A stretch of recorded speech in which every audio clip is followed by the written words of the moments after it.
Olá! Por que planejar é preciso? Gravidez precoce, gestações interrompidas, violência contra crianças e adolescentes. Um dia para lembrar do planejamento familiar. Pode ser uma nova lei. Um dia de alerta.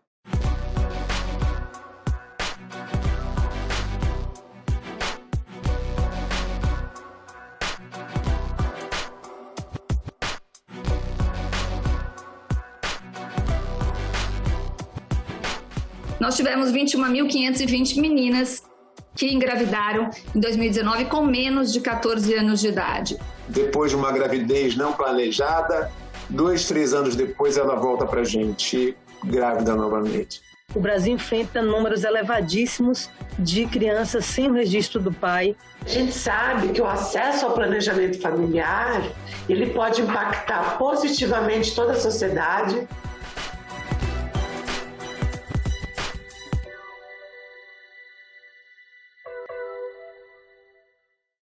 Especialistas se reuniram na Comissão de Direitos Humanos do Senado. E quando o tema é planejamento familiar, temos números importantes. Brasileiras ouvidas entre 2011 e 2012, em sua maioria, afirmaram não terem planejado a gravidez. 30% não desejaram a gestação. Outro levantamento identificou a gravidez entre adolescentes. Em 2010, foram 552 mil, sendo 27 mil entre 10 a 14 anos e 525 mil entre 15 a 19 anos. Já em 2020, a gravidez de adolescentes com idades entre 10 a 14 anos caiu para pouco mais de 17 mil. Queda também para adolescentes grávidas entre 15 a 19 anos, 363 mil. Outra pesquisa, agora em 2016, e com mulheres entre 18 a 39 anos da zona urbana, apontou que 13% já tinham feito ao menos um aborto. Na faixa etária entre 38 a 39 anos, a taxa subiu para 19%. 6 entre 10 mães adolescentes não estudam nem trabalham. E 29,1% é a chance de recorrer na gravidez na adolescência quando você já teve o primeiro filho. Ou seja, a gente está falando de um contexto aqui que deságua em muitos problemas não só individuais, que são latentes, mas sociais, inclusive na violência contra a mulher. 55% das gravidezes no Brasil estão não planejadas, são números muito altos e isso acontece, de uma forma muito mais incidente nas camadas menos favorecidas da nossa população, E isso leva a um ciclo, de pobreza, de menos oportunidades. A ideia é ter um dia no ano como um marco temporal para debates sobre o planejamento familiar. A lei não tem, como a gente sabe, o seu efeito emancipador se a mulher não tem conhecimento dos direitos que lhe assistem. É dentro dessa perspectiva que nós apoiamos a criação de um dia, desse marco no tempo, para que se possa falar desse tema tão importante para a sociedade brasileira, que é o direito das mulheres e meninas ao planejamento familiar.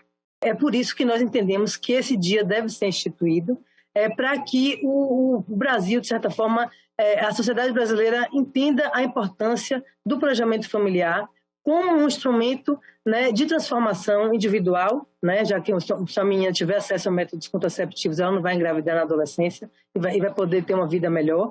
E também, Excelência, como um meio de transformação social. Então, estamos tantos institutos aqui que pensam a questão da mulher e que juntos, nesse dia, poderão trabalhar e direcionar essa questão, porque o que precisamos é de acesso, de que essas mulheres tenham acesso ao planejamento familiar.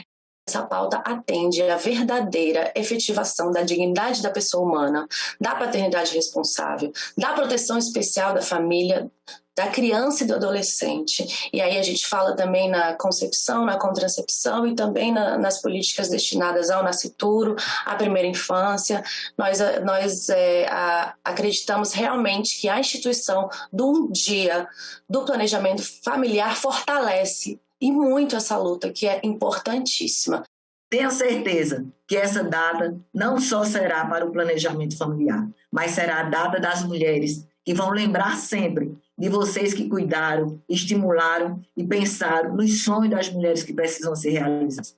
Eu imagino que a gente possa, nesse dia, saber o quanto de método contraceptivo foi adquirido, o quanto de método contraceptivo, que métodos modernos que foram distribuídos, como os municípios permitiram a essas mulheres ter acesso a esses métodos, porque nós temos histórias dos últimos anos de perda de método contraceptivo, de não acesso aos métodos, num país com todas as dificuldades que o Brasil tem.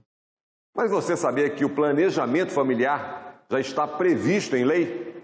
Está lá na Constituição. O planejamento familiar é livre decisão do casal.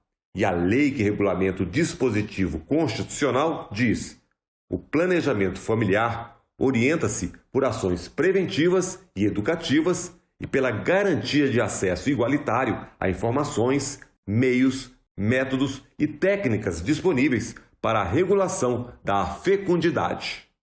A efetivação desse planejamento familiar, ele atende à proteção especial da família, da mulher e da criança e do adolescente, que são conferidas pela Constituição Federal, que fala que é dever da sociedade como um todo, da família, mas especialmente, nesse caso, do Estado, propiciar esses meios de efetivação dos direitos e garantias fundamentais desses sujeitos de proteção especial. Apesar do planejamento familiar, né, ser um direito previsto na Constituição brasileira, como a senhora muito bem trouxe, né, apesar de existir uma lei de 96, né, então a lei já que está em vigor há muitos anos, né, nós ainda enfrentamos inúmeros problemas no Brasil relativos ao exercício desse direito. Nós temos um arcabouço legal já preparado pela própria Constituição, que define que é o direito básico da família de ter o planejamento. Então, o que precisa é de um dia que nos dê um momento de fala, um momento onde que todo o país vai trabalhar sobre essa pauta. Uma lei criando o Dia Nacional do Planejamento Familiar. Especialistas destacam as vantagens.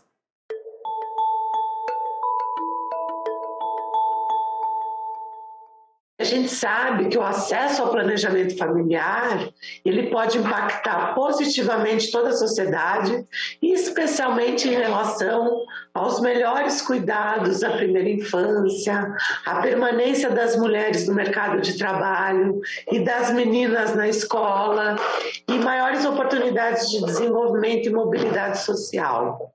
Quando a gente vai puxando essa cordinha, a gente vai chegar aqui de alguma forma, na violência sexual contra meninas. E aí a importância de falar sobre planejamento familiar, porque quando a gente puxa a discussão sobre planejamento familiar, obrigatoriamente a gente vai puxar a discussão sobre a gravidez consciente, sobre os direitos reprodutivos e sobre a sexualidade saudável.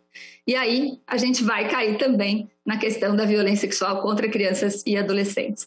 Quando mulheres elas têm a probabilidade de avançar na própria formação, porque elas não ficaram grávidas na adolescência, elas têm direito a ganhar melhores salários, porque elas vão planejar aquela sua gravidez, vão planejar o seu estudo, de criar filhos mais saudáveis, porque ela vai ter a atenção daqueles filhos que ela planejou ter, aquela família planejou ter, dispor de tempo, de dinheiro para oferecer para cada um comida.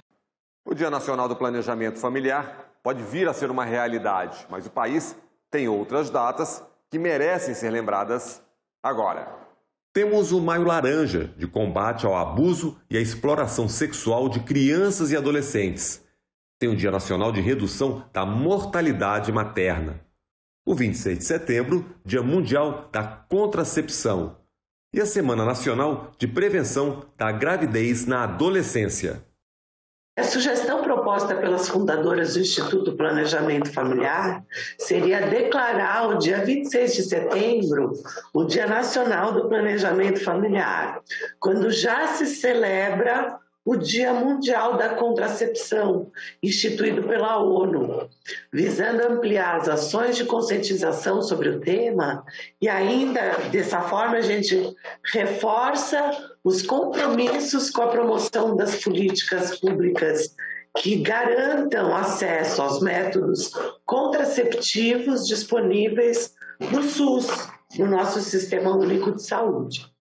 E no fundo, o que nós estamos falando aqui é de difusão da informação, acesso a ela, informação qualificada. Hoje nós temos uma lei regulamentadora, nós temos um direito constitucional ao planejamento familiar, à utilização dos métodos de concepção e contracepção em busca desse exercício, mas nesse Brasil continental que a gente tem, o que falta além da efetivação, obviamente, é a informação, que aí a questão da instituição do dia, ele fortalece muito a informação, né?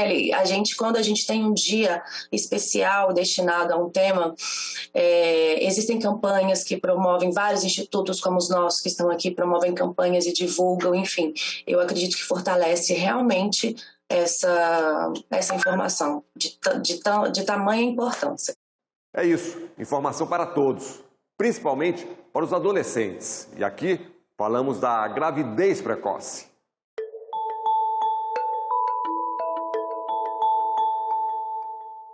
E 75% das meninas que engravidam na adolescência deixam a escola, né? Então elas têm menos oportunidades, vão acabar tendo acesso realmente a menos oportunidades de trabalho, né? Uma grande parte das meninas que engravidam na adolescência ou que são mães são negras, né? Então esse recorte racial é muito importante a gente estar atento a quem não está tendo acesso, né, a esse direito de uma forma plena. As desigualdades de gênero e as normas sociais discriminatórias fazem com que as meninas, as adolescentes e as mulheres jovens muitas vezes não tenham voz, ação ou autonomia para tomar suas principais decisões em relação à saúde sexual e reprodutiva. E frequentemente são negados o acesso às informações e serviços relativos aos direitos à saúde sexual e reprodutiva. Isso pode deixá-las vulneráveis e incapazes de se protegerem da gravidez não planejada e de infecções sexualmente transmissíveis, incluindo HIV, bem como de complicações relacionadas à gravidez e ao parto. A falta de planejamento familiar, esse número tão elevado de gestações na adolescência e de gestações não planejadas, ele tem impacto também no Brasil, ele também tem impacto nas contas públicas, né? Então, a ideia realmente da instituição desse dia é ampliar a consciência, é trazer a sociedade para esse debate, né? Que é tão importante para a transformação do nosso país. E o que dizer do casamento infantil? As meninas e as mulheres jovens são frequentemente submetidas a graves violações dos direitos humanos, incluindo a violência e a exploração sexual e o casamento infantil. O Brasil é o 5º país do mundo em números absolutos de casamento infantil. E é uma violação que atinge desproporcionalmente as meninas em relação aos meninos. Vale ressaltar que uma pesquisa pioneira revelou que os cônjuges das meninas são cerca de 9 anos mais velhos do que elas. O casamento infantil, a gravidez e a maternidade precoces facilitam o abandono escolar e o aumento do risco de exploração e violência sexual, violência doméstica, abuso, complicações e morte durante o parto. Além de colocar as vidas das meninas em risco, essas consequências também prejudicam seu progresso, tendo um impacto negativo em suas famílias, comunidades e no desenvolvimento geral do país.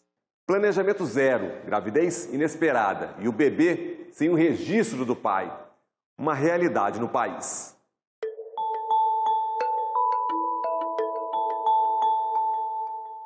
O Brasil enfrenta números elevadíssimos de crianças sem o registro do pai na certidão de nascimento. Esse número, incrivelmente, tem crescido a cada ano, né? Então, isso é a ampliação da importância do planejamento familiar, enquanto um dever, uma responsabilidade dos homens e das mulheres, e também enquanto um dever do Estado, né, que deve prover os meios necessários para que esse direito seja exercido na sua plenitude. Nenhum país evoluiu se não tiver um planejamento familiar, se não tiver acesso a métodos anticontraceptivos, porque ela afeta o dia a dia da mulher, daquela família, daquele pai, daquela mãe, principalmente aquela mãe solo, que vai ter um filho que não estava planejado. E isso afeta aquela existência todinha daquele filho. Só nos primeiros 4 meses desse ano, 56.931 crianças foram registradas sem o nome do pai no Brasil, de acordo com os dados levantados pelos cartórios de todo o Brasil. É muita criança sem pai, né? A gente ainda vive uma realidade na qual as mulheres sofrem muito mais com a falta da efetivação desse planejamento familiar. E esse número das crianças registradas sem pai dos primeiros meses desse ano foi o número recorde dos últimos anos, o que é assustador, assim. Numa realidade, então, que foi piorada pela pandemia, quando, na verdade, a gente precisaria ter verificado um crescimento, um progresso no tema. Outra triste realidade, a interrupção da gravidez. Em 2019, nós tivemos 19.330 filhos nascidos de mães entre 10 e 14 anos. Com uma média de 6 abortos diários em meninas menores de 14 anos, nós tivemos 21.520 meninas que engravidaram em 2019 com menos de 14 anos de idade. Logicamente, nós estamos falando aqui de dados registrados, e no Brasil nós sabemos um número imenso de não registro desses dados, né? Entender que é crucial combater as desigualdades de gênero e as normas sociais que dificultem o exercício dos direitos à saúde sexual e reprodutiva das crianças, adolescentes e jovens, em especial das meninas e jovens mulheres. Defender que as meninas e as adolescentes, em particular, não sejam privadas da capacidade de exercerem esses direitos, seja pela falta de acesso à informação, educação e meios para evitar uma gravidez não intencional, seja por meio de uma gravidez precoce e forçada, quando é fruto da violência sexual e da falta de acesso ao direito à interrupção da gravidez já prevista em lei.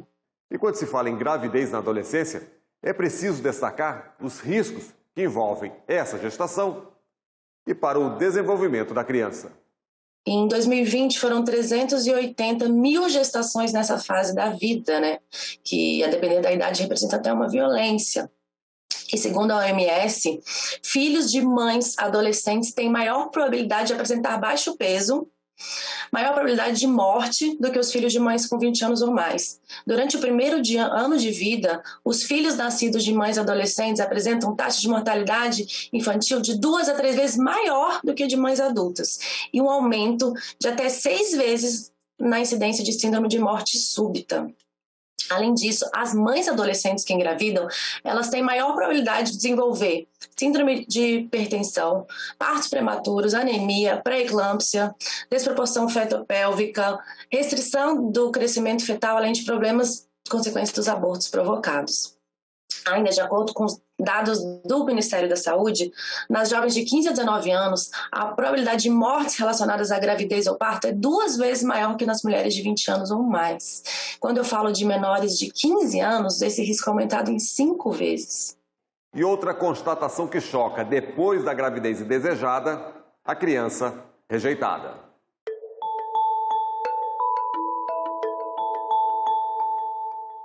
Trabalho com pesquisa, o nosso grupo realizou o Nascer no Brasil, e o mais triste de descobrir que 55% das gestações no Brasil são não planejadas foi, ao entrevistar as mulheres nas maternidades, no pós-parto, a gente descobrir que 25 delas, já com o bebê ao seu lado, 25% de 24 mil mulheres disseram que eles não eram desejados.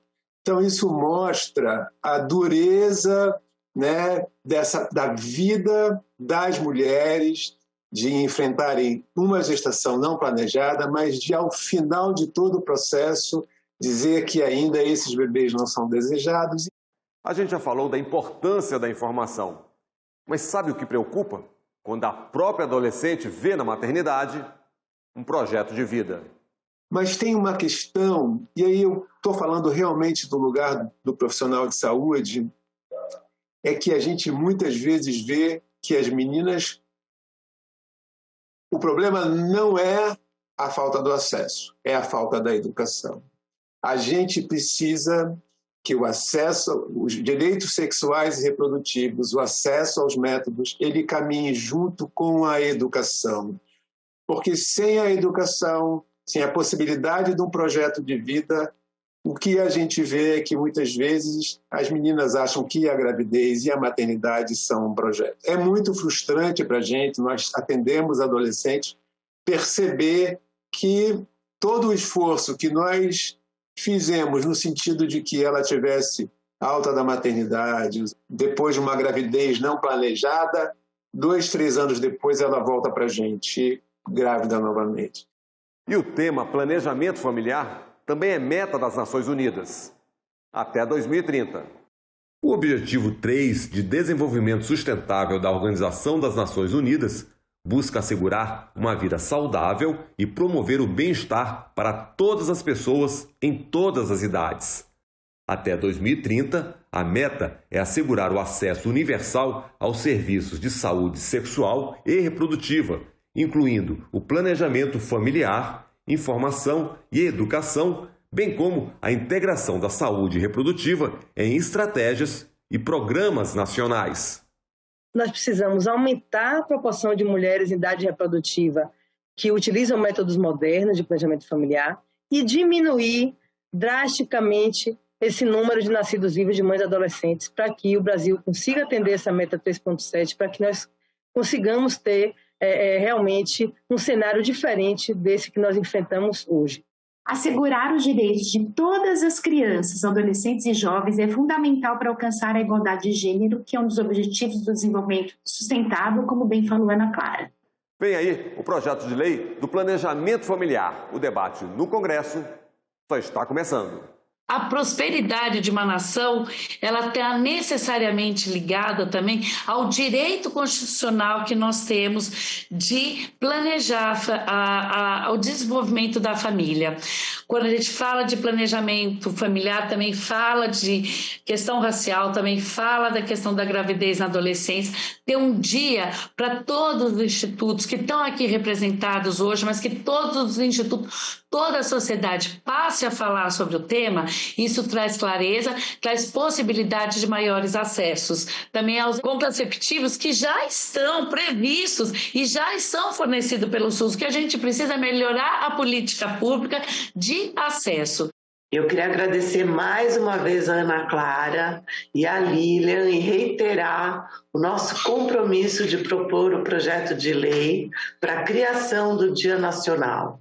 Eu desejo que com isso possamos contribuir para garantir esse direito humano que tem o potencial de transformar a vida de milhões de brasileiros e aprimorar os mecanismos de empoderamento das mulheres em nossa sociedade. Queria muito parabenizar a iniciativa, mas que a gente pudesse comemorar o Dia do Planejamento Familiar junto com as informações sobre a melhoria da escolaridade das mulheres, da ampliação aos métodos, à educação, para que a gente pudesse acreditar que isso vai ser efetivo. A gente realmente acredita que todas as crianças, adolescentes e jovens têm o direito de ter suas próprias escolhas livres e esclarecidas e de terem controle sobre a sua saúde e vida sexual e reprodutiva, sem coerção, sem violência, discriminação ou abuso. Estamos também emocionadas e felizes em poder dizer à senhora o quanto é importante essa data, o quanto precisamos, o quanto as mulheres precisam ser protagonistas de suas vidas. E como sê-lo, se não pode sequer planejar ter o seu filho em condições decentes e em condições emocionais e psicológicas? A gente fala, e foi muito bem trazido o tema aqui, das questões de saúde física, mas a gente também tem que levar em conta uma menina sendo mãe, como pode essa criança também fazer uso dos desejos, de seus sonhos, como pode realizar-se como mulher e como pessoa. Planejar reduz riscos, organiza a vida e a maternidade exige muitos cuidados. E como eu disse, os debates estão só começando. O Em Discussão fica por aqui. Até o nosso próximo programa.